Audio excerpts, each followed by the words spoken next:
So Rob comes to me the other day and he goes, "Hey, I heard there's a new sci-fi show coming out, and they actually said they're just trying to have fun. It's not going to be woke at all. You want to check it out?" I said, "Sure. I'm always up for a good sci-fi thing." And we were super excited. We got our drinks. We got all ready to watch this thing. I was also interested because it's from the creators of Stargate. Yeah. Okay. And I said, okay, that's interesting. Let's see what they do with this concept. Not like 20 seconds in, we're already just full on sniping. And I'm like, "Rob, I thought you wanted to watch this." He goes, "I did, but it's just so bad." I have a list of notes, and most of my notes are negative. Yeah. As I'm watching it, I'm like, the people doing the show, the writers, the directors, whatever, they've seen really good hard sci-fi like The Expanse, but they don't understand it. So Exactly. That's a good point. they have some moves that they're trying to do to make it look smart, but it's not actually a smart show. It's trying to appear to be a smart show, but it's not smart. That is a good observation, yes.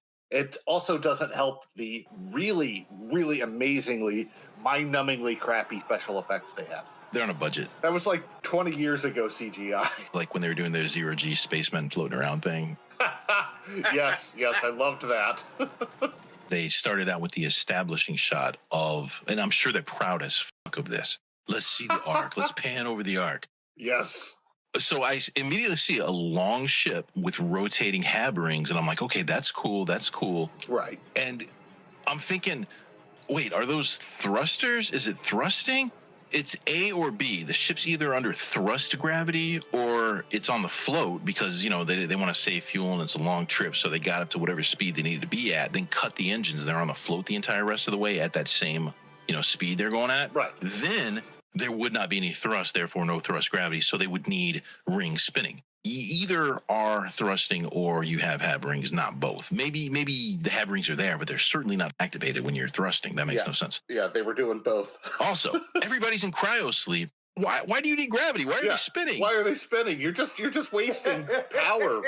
What they should have shown is the rings not spinning and then, you know, damage, and then they start spinning because as part of the reanimation protocol, which apparently only takes about 3 seconds. Oh, yeah, everybody just woke up and was just fine. You push a button and it's like, all right, I'm good. And they actually, I think they use the term cryo sleep, cryo chamber. They use, you can't reanimate somebody from burst cell cryonic freezing instantly. It takes a long time. The other thing, when the girder got stuck in the rings and they lost gravity and they were all floating around, they were still under thrust. Their gravity should have just shifted to the... You're right. Yeah, it should have shifted just to another plane. Mm-hmm. Yeah, why the whole competing... Maybe the thrust is really, really light, like maybe like 0.3 gravity, and then when you have the spinning rings, it simulates Earth. So, okay...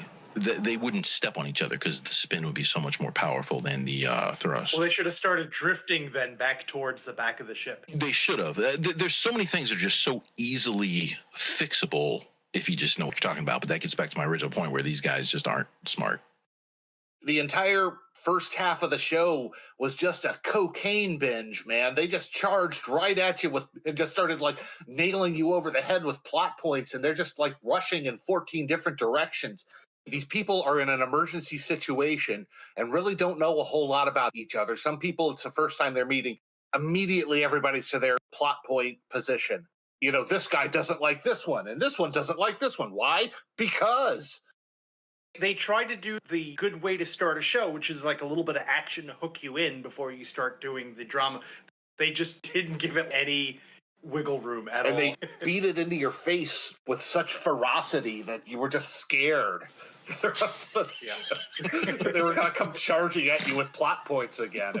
I just like how the entire ship's falling apart. Everybody's almost dying, and they actually have the main female have a conversation with another guy about being scared to wake up the captain. We need to speak to our commanding officers to find out what just happened. Whoa, wait. We're going to the commanding officer's cryo bay? I'm not waking up Captain Lester. What the fuck?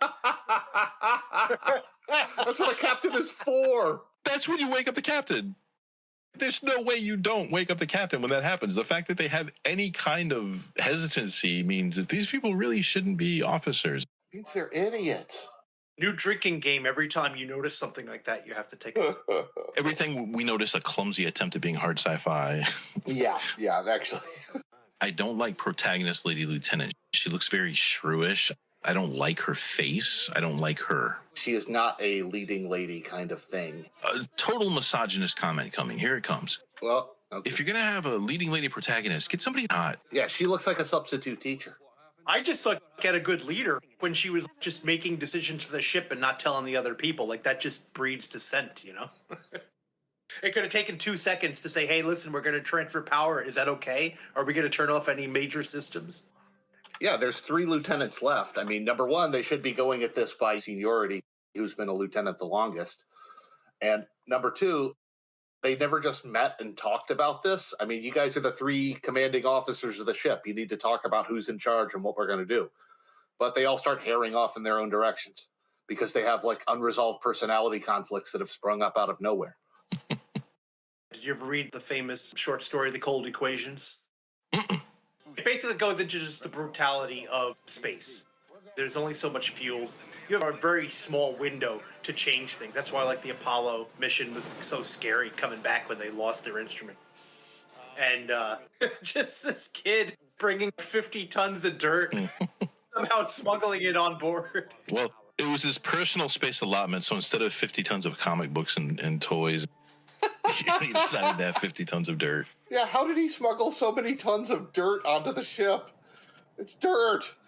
Speaking of nerd Boy Scout kid planting the garden, they planted the garden in what started out as a storage bay. And the storage bay, they did an establishing shot from the outside of the ship, and they zoomed in on it, and it was not on a rotating hab. It was a dome-looking thing. Right. Yeah. Separate. Okay, so neither thrust gravity nor spin. So how the fuck are they walking around? There's no explanation for how they could be walking around in the cargo hold. They don't have mag boots. They showed close-ups on some of their sneakers. Yeah, so they just didn't think about that. So besides the vaulted ceilings in every single room, by the way, like they could have had shelves, they could have had storage like you do like in an airplane. Or they could have just not had the vaulted ceilings and saved like $20 billion on construction costs. That's all just stuff you have to move. Speaking of shelves, I don't know if y'all noticed, but like when you're on like a submarine or a Navy ship or whatever, it's got to be battened down. You just can't leave shit lying around, right? Yeah. Numerous times they run to shelves and grab helmets off, and the helmets are just lying there. They're just there. Somebody just threw them on the shelves. They're not attached. They're not clipped. They're just sitting there. It's so stupid. Yep. And they just stick them on like it's a 50s sci-fi show or something, and they stick one of those fishbowl helmets on or something. Well, they do have the Foley artist making a like a vapor lock sound.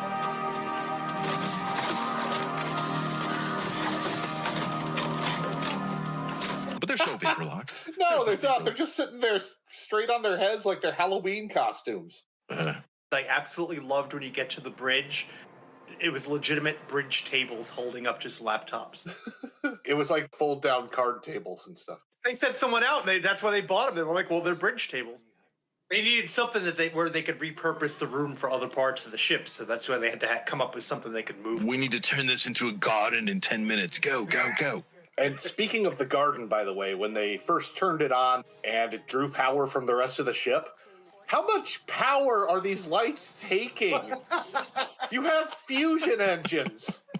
You're pushing a ship. Your ship is like a mile long. How much power could these lights possibly take? But it drops the lighting on the bridge. What is wrong with your ship? When the lockdown happened and all the doors shut. Yeah, that seemed like horribly inefficient, stupid. There's no manual release. Like, he had to go in and hotwire the doors. Yeah, there should be a handle right there that just pull for manual release. Were y'all at all surprised when it turned out that the entire ship was put in peril by one leaky O2 hose? With like a 1-inch hole in it? Yeah, the sheer volume of air inside those ships. And just... Yeah, that was another great thing, how the oxygen was gone within seconds. They could have just put a piece of duct tape on it or something, man. I know. My overriding thought as I'm watching these plot things happen, like a lot of stupid shit has to be assumed in order for these things to happen. And the biggest one is, okay, think about Apollo, astronauts, mission control. The number of redundancies they built in, the intelligence they have in working through problems, that kind of thing. It seems like whoever set up this mission had zero redundancies for anything. So they have the entire command crew and all the elder mentors in one tiny target area. Or I'm sorry. Yeah. So they all get wiped out. They're not spread out. They're not dispersed. So that was kind of like a oopsie. Maybe we should have done that a little different. And then the airlock doors, that was another one where they're just like, oopsie. And the plan is they're going to float 6 years, 7 years to Proxima B or wherever they were going. And nobody said, what if shit happens and they need to access supplies? And I mean, they have fabricators. Apparently they have nanotechnology if they're able to revive cryo-slept persons like that. Yeah. Being in their situation that's been presented to us would not really be that big of a problem because they would have access to fabricators and nanotechnology. So they didn't even have a manual. So it's like they're taking like a little bit of just the hand wave off.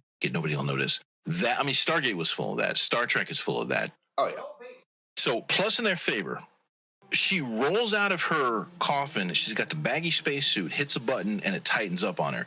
And then they sit on what that's about until later on everybody's safe and they're in the med room and they talk about, you should be wearing your compression suit.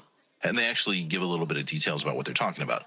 That was kind of cool in that they acknowledge that atrophy does set in when you're in cryo sleep, apparently.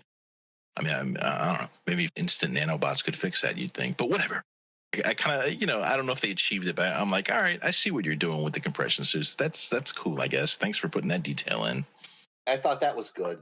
Good work there.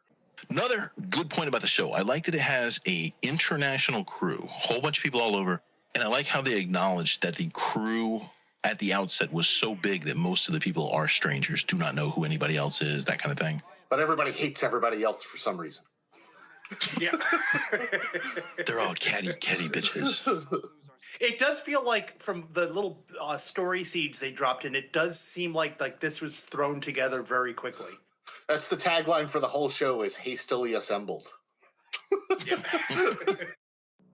Although it'll never happen, if they actually followed through and do make the woman the killer of the guy, then I'll have a lot more respect for the show, because they'll never do that, because it's like, of course not, she's the main character, but if she's actually the one that murdered him. Well, okay, so they had Jared, who was kind of skeevy, and you're like, well, why is he hiding? Was he the saboteur? And it turned out he was just, faking his way onto the ship, and then he's like, I know a lot of other people who have committed crimes who are on this ship. I've seen things like a bar in Jacksonville, Florida. What did he see? That actually intrigued me. I was like, oh my God, what could he have possibly seen? Was she? He saw the captain kill somebody. Or maybe she was dancing on the bar and that's just embarrassing. I don't know. I don't know what this shows. I don't know how to gauge with these people. No, apparently she murdered someone in a bar brawl. It must be pretty bad. I'm calling it right now. There's 0% chance that she actually was the killer. They're too obviously making it look like she did it. And oh yeah, that's a total red herring. My prediction was, I thought, okay, the big mystery, they're going to find out that was sabotage. They've been sabotaged. Dun, dun. There's a religious fanatic or a competing, or I don't know. You know what would be kind of cool? Okay, this just popped into my head. What if they find out that there's actually logs and video evidence that the command staff awoke maybe 6 months ago or a month ago or something like that, and we're trying to do something. Maybe they were alerted, they woke up, they had to do a course change, whatever. And they got in a big giant argument and they all fought and there were factions and all this shit happened. Ooh, yeah. Yeah. What if they're looking back and seeing, or maybe they got a message from Earth and one of them found out what it was and tried to blow up the ship because he was all fatalistic after. Yeah. Look at what we're doing right here. We're making a better show. Yeah, exactly. This could be a way better plot. And maybe they did. Who knows? We'll see, I guess. Because I'm in, man. I'm watching this show. This is just a horrible car wreck that I can't look away from. It's so bad, it's fun. So the takeaway is dumb show trying to look smart, and it's kind of funny seeing them seeing them do it. It is wildly entertaining, yes. We will keep watching.